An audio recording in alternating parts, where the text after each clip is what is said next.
filmer déjà. Vas-y. Bah, là ça filme et il y a aucune coupure hein, Elliot. On okay. fait tout. On fait en one rush. On fait en one rush. Les gars, parfait. j'accueille Elliot sur ma chaîne. Bah, salut. Salut Elliot. Salut. Elliot, on s'est croisé quand? Bah l'année dernière on a commencé à se croiser un peu. On s'est croisé un peu l'année dernière. On s'est croisé un peu ouais. Ok, tu étais en quelle classe? Bah j'étais en terminale S, option SVT. T'as bien aimé? Ouais, c'était sympa, ça a apporté 2-3 trucs. Ok. Ça a apporté 2-3 trucs. Dac. Alors, dans quel contexte on s'est croisé, Elliot? C'était quoi ton état d'esprit en début de terminale? Alors, l'état d'esprit en début de terminale, c'était. J'étais pas mal démotivé quand même, mais j'avais pas mal. Beaucoup d'énergie à revendre.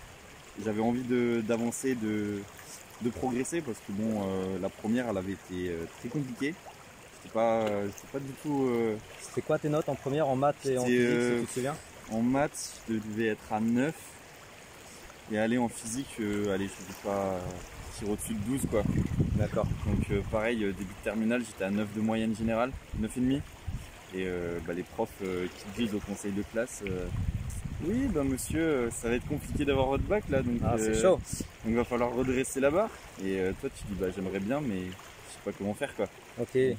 T'avais un projet pour le post-bac déjà à cette époque-là? J'avais pas spécialement de projet parce que justement je me disais, j'avais une vision vraiment court terme. J'avais trop peur tu vois, je me disais putain déjà avoir le bac, ça va être un truc. Ouais. Et donc tu vois, ça te permet pas d'avoir une vision à long terme.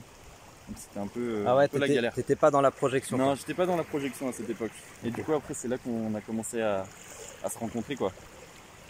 Et du coup, ça a permis de développer ça. T'as un souvenir du déclic que tu as pu avoir quand on s'est rencontrés ou pas? Du coup, on a eu la première discussion qu'on a eue. Première rencontre qu'on a eue où là du coup ça a bien matché déjà entre nous.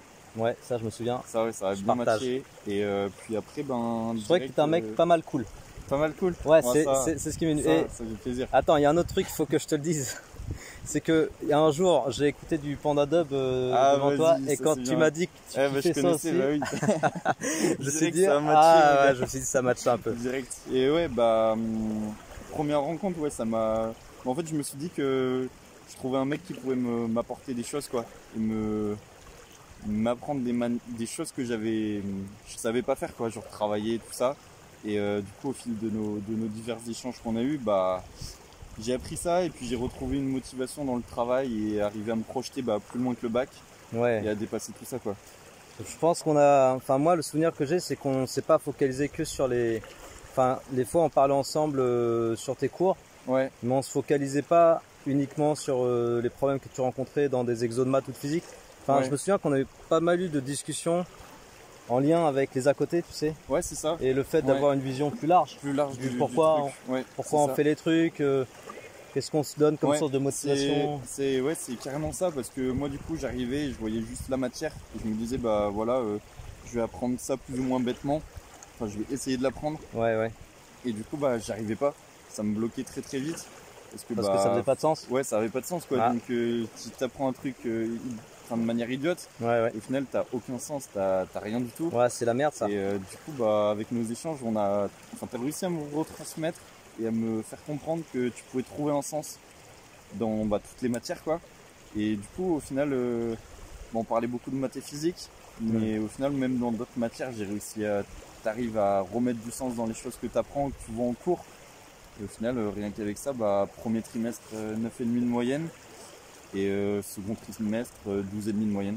Donc, ça c'était avant le confinement. Ça c'était avant le confinement. Pendant le confinement, il me semble que tu es resté super assidu. Je te suivais un peu de loin comme ça. On discutait de temps en temps et pendant le confinement, du coup normalement il n'y avait peut-être pas censé y avoir de notes, mais les profs ils nous donnaient toujours des indications et grosso modo si on calculait ma moyenne générale, j'étais à quasiment 14 de moyenne générale. Ouais, mais ça m'étonne pas parce que en fait tu as conservé de l'assiduité. Ouais, moi j'ai pu comparer avec d'autres, j'ai beaucoup d'exemples d'élèves en fait. À droite à gauche, notamment à travers la chaîne, il y a aussi des élèves. Je vois bien les différents types de profils et je sais qu'il y a des élèves qui ont carrément baissé les bras. Pour diverses raisons, parce que tu as aussi les profs qui ont lâché l'affaire et du coup, le truc et ça démotive les élèves. Mais moi je trouve que du coup tu faisais plutôt partie des élèves qui sont restés assidus jusqu'au bout en fait. C'est vrai que j'ai essayé de toujours suivre les cours des profs et tu vois les TP, que ça soit en SVT, physique, tout. T'étais chaud quoi. J'essayais de les faire d'être chaud et de garder la dynamique. T'appelles des potes, t'essayes de les faire à deux et t'essayes de quand même, même si c'était une période particulière, tu vois, t'essayes de garder le truc et de t'accrocher quoi. Bah tu vois, ça c'est ce que j'appelle la combativité. Ouais, bah c'était ça. Fallait être combatif dans cette période. Ah ça je kiffe. C'était chaud, hein. Il y en a plein qui ont décroché et ça voyait. C'est pas facile. Mais c'est vrai que si t'es combatif, et même en dehors de cette période, bah, au final t'arrives à te démarquer et t'arrives à faire un truc. Yes. Quand même, quoi. Bah en fait c'est quoi qui sert le plus après dans tes projets futurs à ton avis, la combativité ou d'être amorphe? Ah carrément la combativité mon gars. C'est clair. Putain 100 fois. C'est clair. 100 fois si t'es combatif t'arrives quasiment à tout faire quoi. Tu pourras toujours trouver un moyen. Décrocher la lune. Ah presque. C'est beau, t'es un petit poète toi. Bon alors en fait Elliot, j'ai eu l'idée de faire cette vidéo parce que du coup on va parler un peu de ce que tu as fait là dans le post-bac, de ce que tu fais. En fait il faut que je te dise, j'ai pas défini encore le titre de la vidéo. Ok. Mais j'ai envie de faire passer dans le titre de la vidéo que en gros tu donnes carrément l'impression d'un étudiant motivé. Ok, enfin je suis motivé quoi. Ouais mais moi c'est ce qui ressort, je veux dire pourquoi. Et puis t'envoies vraiment de la good vibe, mais ça tu vois je le sentais déjà quand on se croisait, quand on s'est croisé. Clairement t'avais un super bon état d'esprit. Mais du coup la dernière fois t'es venu m'offrir un peu d'huile d'olive. Yes. Et elle était super bonne. Tant mieux. Elle est super bonne, j'ai pas fini. Et en fait tu m'as expliqué ton parcours actuel, même si je savais ce que tu avais fait. Mais la dernière fois on a un peu plus parlé. On en a plus parlé, oui. Et quand t'es parti, après que tu m'expliquais tout ce que tu m'expliquais, je me suis dit punaise, le mec il est rempli de motifs. Ouais, ah bah là, putain. Et du coup j'ai envie de montrer ça à tout le monde quoi. J'ai envie de vous le montrer en exemple moi mon Elliot. Du coup, est-ce que tu peux nous expliquer un peu du coup, ce que je fais actuellement, déjà le post-bac, la partie Parcoursup, ça a été hyper chaotique. T'avais un peu suivi, on avait échangé là-dessus. Ouais, chaotique, carrément. C'était le gros bordel, quoi. Et en fait, j'ai réussi à me trouver un BTS viticulture, œnologie, donc vraiment les métiers du vin, en alternance. Et à côté de ça, je demandais un DUT génie biologique. Et en fait, donc mon contrat d'alternance, il commençait le 1er septembre. Et le DUT m'avait toujours pas répondu s'il me prenait ou pas. Et moi du coup c'était horrible quoi. Mais du coup moi j'étais à fond sur le BTS et j'avais déjà commencé à me mettre dans le mood en mode vas-y tu vas aller faire le BTS et t'es au taquet quoi parce que c'est un domaine qui m'intéressait, t'avais plein de... Œnologie œnologie Tu peux dire pour ceux qui savent pas. Œnologie en fait c'est tout ce qui va être la partie scientifique sur le vin. La partie analytique et vraiment tu vas faire des choses très scientifiques, très chimiques. Technique Et plutôt technique et vraiment ça va être de comment tu vas transformer un raisin en un vin. Et comment ça va se passer, quelles mesures tu vas pouvoir faire autour, tout ça. Ok. C'est vraiment un truc... Beaucoup de chimie Il y a plein d'exercices de chimie. C'est de la chimie orga c'est de la chimie orga. Donc c'est hyper intéressant et voilà c'est vraiment un gros kiff. Mais du coup le 1er septembre, donc j'attaque mon contrat, les autres machin. Et là, je reçois un mail du DUT qui me dit ouais, monsieur Bonnard, on vous prend. Et du coup, j'ai eu le choix entre est-ce que je rompais mon contrat ou est-ce que j'allais ou est-ce que je restais dans ce BTS quoi. Et donc il y a eu une petite phase de réflexion. Parce qu'on associe souvent le fait que l'IUT ou le DUT ou le BUT aujourd'hui ça s'appelle pas est supérieur en c'est ça, BTS, quoi. Ça te permettra de faire plus de choses. Du coup j'ai eu une... Tu penses quoi de cette croyance? Pour moi c'est une grosse connerie maintenant avec la réflexion que j'ai eue. Parce qu'en fait tu te dis qu'avec le DUT du coup maintenant tu vas pouvoir atteindre un niveau ingénieur ou quoi si vous en avez envie ou si vous en arrivez à la motivation. Mais en fait avec un niveau BTS tu vas pouvoir y aller aussi. Parce que en fait avec le BTS tu peux quasiment tout faire, c'est juste que tu vas apprendre quelque chose de plus spécifique. Mais au final tu peux vraiment aller au niveau ingénieur sans problème quoi. Enfin sans problème, faut avoir vraiment la motivation. Si tu as la motivation et que l'esprit de combattant, tu peux le faire sans problème. On en revient à ça. J'ai l'exemple d'un élève là que j'ai croisé aussi un petit peu cette année qui sort d'un BTS mécanique je pense, qui fait une remise à niveau. Première année de prépa quoi.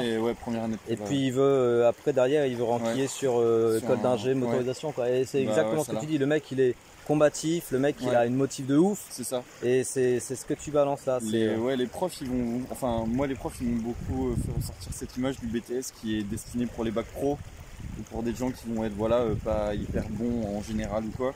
Et en fait je pense que c'est juste une belle connerie quoi, que tu peux très bien arriver à un niveau plus haut qu'un mec qui va faire un DUT ou qu'un mec qui va aller en licence quoi.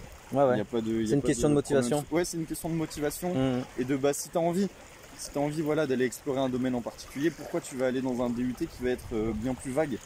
Moi je sais que le vin ça m'intéressait, moi je suis allé sur un BTS spécifié dans le vin.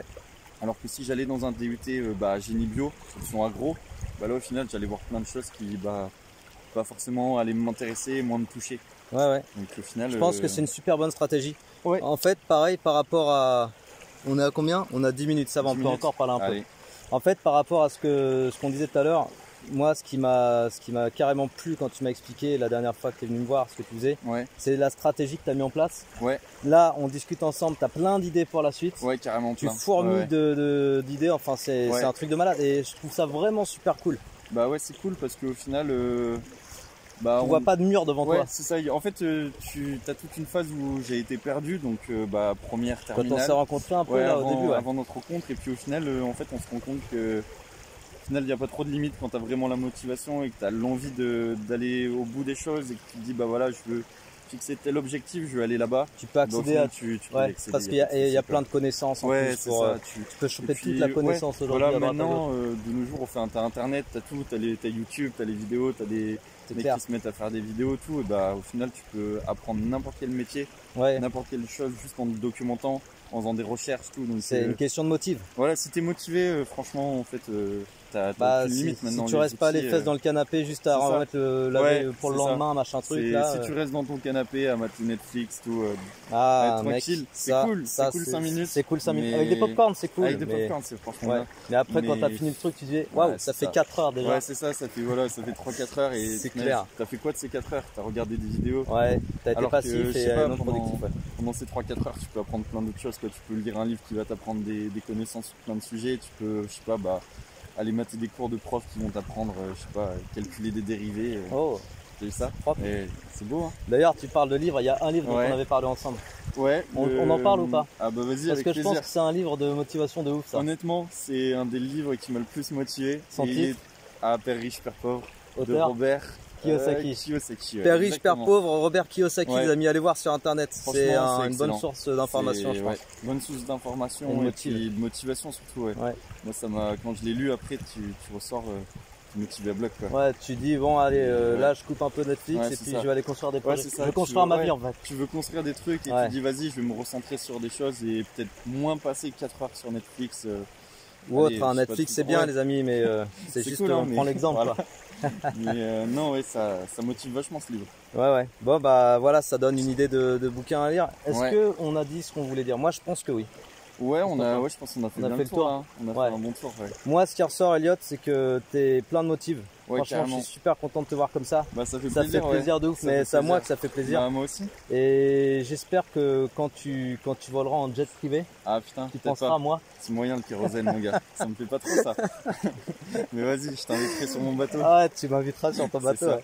Et puis on aura peut-être l'occasion de se recroiser sur la chaîne, je sais pas, on verra. On verra bien, tu me diras. Yes. Pas de soucis. Bon les amis, ciao.